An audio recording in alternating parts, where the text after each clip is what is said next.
दोस्तों आज की अपनी इस वीडियो में हम आपको 5 ऐसे हिंदू शासकों के बारे में बताने वाले हैं जिन्होंने इस्लाम धर्म की खूबियों से प्रभावित होकर इस्लाम धर्म को अपना लिया था और इनके इस्लाम धर्म को अपनाने के बाद उनके साम्राज्य में रहने वाली प्रजा ने भी लाखों की तादाद में इस्लाम धर्म को अपनाया था।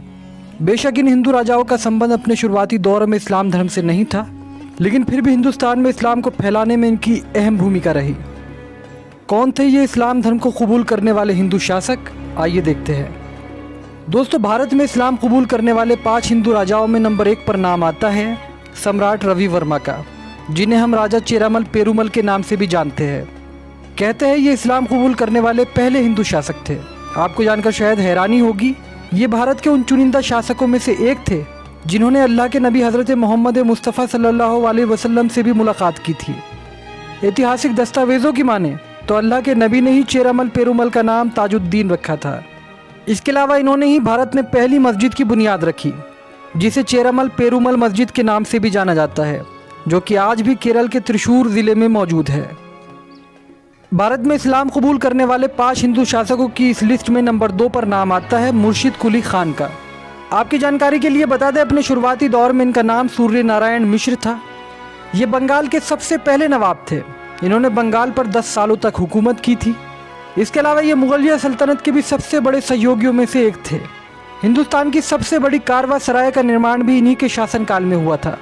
आपको जानकर शायद हैरानी हो कि इन्होंने कई सालों तक मुगल बादशाह औरंगजेब के साथ मिलकर काम किया और औरंगजेब ने ही इन्हें बंगाल का दीवान बनाया था। इसके अलावा उनके दौरे हुकूमत में बंगाल की सरहदें ढाका और बिहार तक फैल गई थी।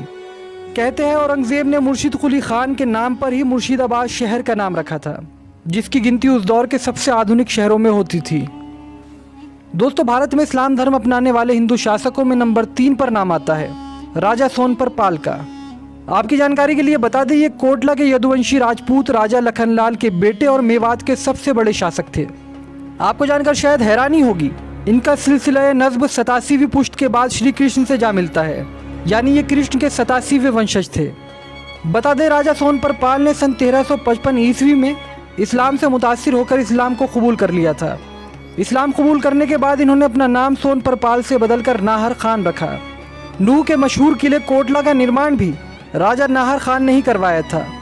इनके शासनकाल में बड़ी तादाद में लोगों ने इस्लाम धर्म को अपनाया। जानकारी के लिए बता दें, ये दिल्ली सल्तनत के सुल्तान फिरोज शाह तुगलक के समकालीन शासक थे। भारत में इस्लाम कबूल करने वाले 5 हिंदू शासकों में नंबर 4 पर नाम आता है नसीरुद्दीन खुसरो शाह का। सन 1277 में गुजरात में जन्मे नसीरुद्दीन खुसरो शाह ने जब इस्लाम को कबूल किया तो पूरे गुजरात में उस वक्त तहलका मच गया था। जानकारी के लिए बता दें, नसीरुद्दीन खुसरो शाह का संबंध गुजरात की हिंदू गोपालक जाति से था और वो अपने शुरुआती दौर में दिल्ली से मुसलमानी साम्राज्य का खात्मा करना चाहते थे। और आगे चलकर नसीरुद्दीन खुसरो शाह ने खिलजी वंश के आखिरी शासक मुबारक शाह खिलजी को युद्ध में हराकर दिल्ली की गद्दी तो जीत ली, लेकिन तब तक वो खुद भी एक मुसलमान हो गए और उन्होंने भी इस्लाम धर्म के प्रचार प्रसार में एक अहम योगदान अदा किया। दोस्तों इस्लाम अपनाने वाले 5 हिंदू शासकों की इस लिस्ट में आखिरी नंबर पर नाम आता है जलालुद्दीन मोहम्मद शाह का। ये बंगाल के राजा गणेश का बेटा था। जानकारी के लिए बता दें, इस्लाम कबूल करने से पहले इसका नाम यदु गणेश हुआ करता था, लेकिन फिर इस्लाम कबूल करने के बाद इसने अपना नाम बदलकर जलालुद्दीन मोहम्मद शाह कर लिया।